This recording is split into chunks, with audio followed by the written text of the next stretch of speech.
Mais d'abord, un conseil de spectacle musical qui permettra à beaucoup d'entre nous de retrouver de jolis souvenirs. C'est Eddie Mitchell qui remonte sur scène dans 8 jours au Palais des Sports. Il reprendra quelques tubes de son dernier album et aussi les incontournables Couleur Mentalo ou Le cimetière des éléphants, séquence nostalgie avec Natacha Triou. Monsieur Eddie, 69 ans, son charisme tranquille et son mètre 80. Le rocker crooner sera en concert exceptionnel à Paris le 15 mars au Palais des Sports. Quelque chose a changé, quelque chose a bougé. Avec des disques hommages à la terre de naissance du rock'n'roll et la dernière séance cultissime émission des années 80 sur le cinéma américain. Ce soir, vous allez pouvoir regarder un film riche, en aventure ou en couleur. Alors nous, on a dégainé l'interview Far West, Eddie et son Amérique à lui. Car depuis les années 60, c'est de là-bas qu'il enregistre ses albums. Si je veux faire de la bossa nova aux États-Unis, je vais être mal. C'est pas leur truc.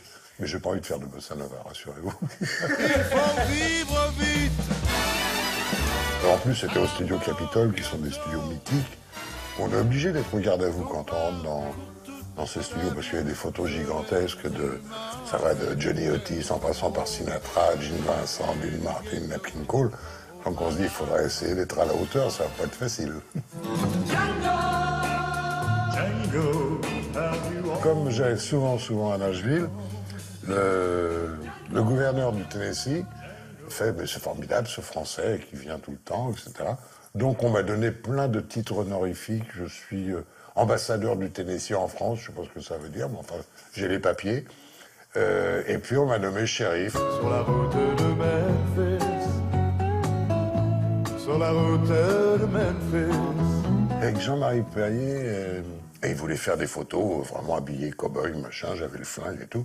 Et à un moment, il me fait, vas-y, dégaine. Et puis, je sais pas tellement me servir de ça, bon. J'ai mal appuyé, je me suis foutu une balle dans la jambe, voilà. Et donc, j'ai fait quand même, je suis touché.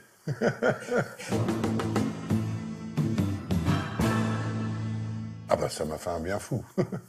Un bien fou, parce que ma mère écoutait Luis Mariano, Tino Rossi, Georges Guettari.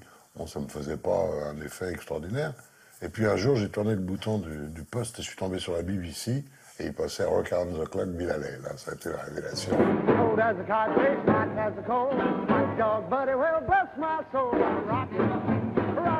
Tout s'est arrêté. Bon, maintenant, il me faut un électrophone, il faut que j'achète un disque, il faut... Voilà.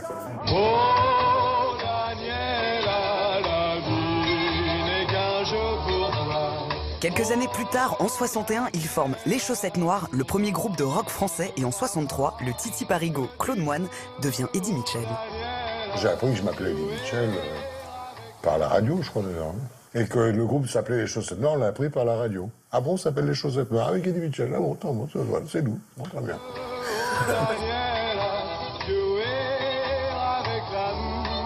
Dans l'esprit de mon directeur artistique de l'époque, ça faisait très américain et ça faisait en plus passe-partout parce qu'Eddie Mitchell, c'est Dupont aux États-Unis. Aux États-Unis, justement, sur place, sa source d'inspiration, c'est quoi?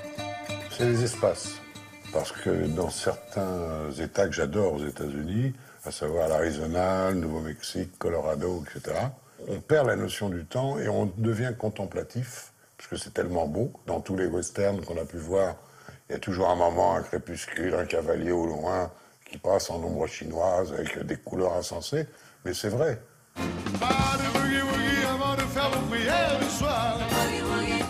Côté musique, ce sont les papas du rock qui le font rêver et avec qui il a collaboré, comme par exemple... Little Richard, avec qui on a fait avec Johnny, on a fait un trio. Little Richard, c'est extraordinaire parce que bon, c'est l'emblème des gays aux États-Unis et il s'en cache absolument pas, il est ravi, my soul, etc.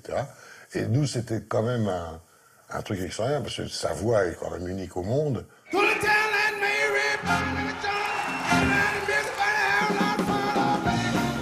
Et c'est une voix mâle, extraordinairement violente. Et bon, de voir une reine, ça fait bizarre, quoi. La reine du rock, ça fait étrange. Bon, enfin, on s'y est fait très bien, parce que c'est un amour de mec.